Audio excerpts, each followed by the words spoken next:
भारत माता की जय, भारत माता की जय, जय श्री राम, जय श्री राम, जय श्री राम, जय श्री राम।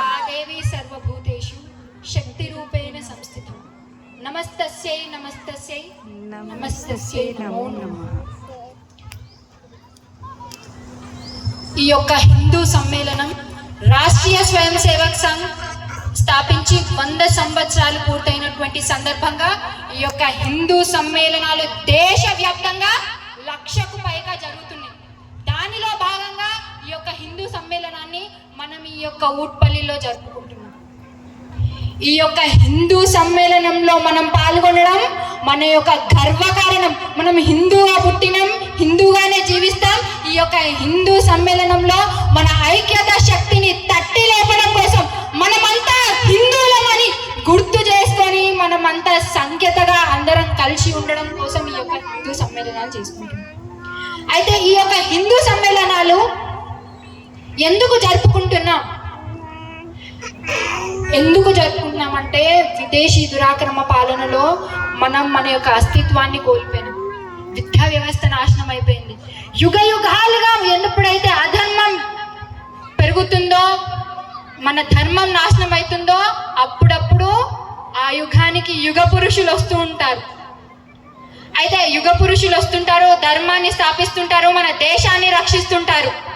ఈ యొక్క దేశం బాగుండాలి, ఈ యొక్క ధర్మం బాగుండాలి అంటే అది ఎక్కడి నుంచి మొదలవ్వాలి? దేశం బాగుండాలి, ధర్మం బాగుండాలి అని అది మన ఇంటి నుంచి మొదలవ్వద్దు. శివాజీ పుట్టాలి కానీ మన ఇంట్లో కాదు. ఝాన్సీ రాణి పుట్టాలి కానీ మన ఇంట్లో కాదు. మరి అప్పుడు సమాజం ఎట్లా బాగుపడుతుంది? ఎప్పుడైతే మనమందరం ఐక్యతగా ఉండి మన శక్తిని మనం గుర్తు చేసుకుంటామో అప్పుడే ఈ సమాజం బాగుపడుతుంది. అయితే మరి ఈ హిందూ సమ్మేళనాలు ఎందుకు జరుపుకుంటున్నాం అన్న యొక్క పరిస్థితి ఎందుకు వచ్చిందంటే, మనం ఎప్పుడైతే విదేశీయులు దురాక్రమణ పాలనలో మనం మర్చిపోయినాం, మన యొక్క అస్తిత్వాన్ని మర్చిపోయి మనం గమ్యం లేకుండా తిరుగుతున్నాం. ఒక విద్యా వ్యవస్థ, మెకలి రాసినటువంటి విద్యా వ్యవస్థ మనం ఈరోజు వేరే విదేశీయులు రాసినటువంటి విద్యా వ్యవస్థ మనం ఇప్పుడు నేర్చుకుంటున్నాం. మన చరిత్ర మర్చిపోయాం. మన దేశభక్తుల గురించి, మన యొక్క గుడిల గురించి, మన దేవాలయాలు, మన ధర్మం గురించి మర్చిపోయినాం.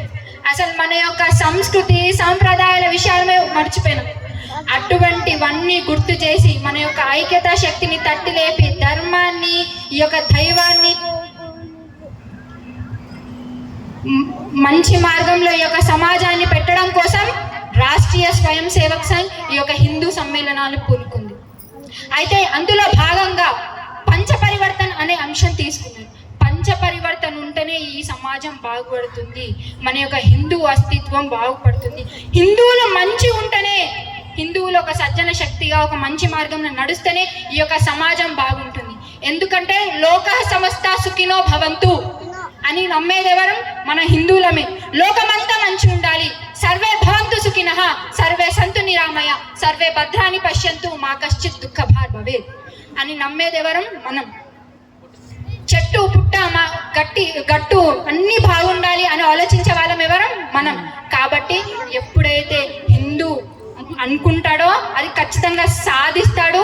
ఆ యొక్క బలం ఉంటుంది. అయితే హిందూ ఒక్కరితో సాధ్యమవుతుందా? కాదు. ఎప్పుడైతే మనం అందరం కలిసి గట్టుగా మనం చేస్తామో అప్పుడు అది సమాజంలో లోపలికి వెళ్తుంది. అందుకనే హిందువుల నుంచి మొదలు పెట్టారు.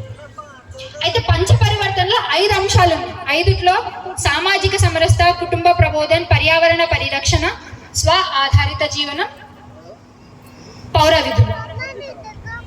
మరి ఇవెందుకు తీసుకున్నారు? అసలు పంచపరివర్తన అంటే ఏంటి అంటే, హిందువులుగా మనం జీవిస్తున్నామంటే హిందుత్వం అనేది ఒక జీవన విధానం కదా. మరి జీవన విధానంలో మనం పర్యావరణంతో పాటుగా మనం అందరం కలిసి ఉంటూ అన్ని పనులు చేసుకుంటాం. మరి అటువంటి జీవితాన్ని మనం మర్చిపోయినాం.